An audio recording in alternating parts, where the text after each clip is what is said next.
According to the European Commission's Institute for Energy, just 0.3% of the Sahara Desert's intense solar energy can provide Europe with all the electrical power it needs.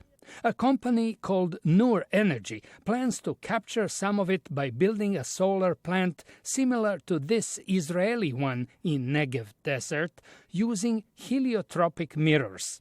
The technology, unlike photovoltaic cells, can generate energy even when the sky is overcast or at night. Thousands of mirrors spread over 100 square kilometers will concentrate sunlight to a tower where it heats and melts a special salt. Kevin Sarah is the CEO of Noor Energy. So you can then store that heat very easily so you can continue producing electricity after the sun goes down. In a heat exchanger, the molten salt turns water into steam for turbines that turn electrical generators. Sarah says the project could significantly decrease use of fossil fuels in Europe. We could gradually decarbonize the European grid using desert power and using this solar energy with storage from the Sahara Desert and link to Europe with high voltage DC cables, which are very, very low in their losses.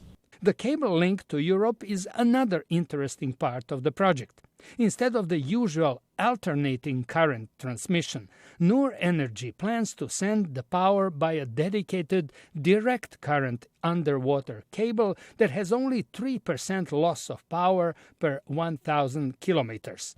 In addition to being cheaper, this technology requires no synchronization between different AC transmission systems. Recently, Tunisia held its second democratic parliamentary elections. Sarah says the solar energy project could contribute to the country's stability.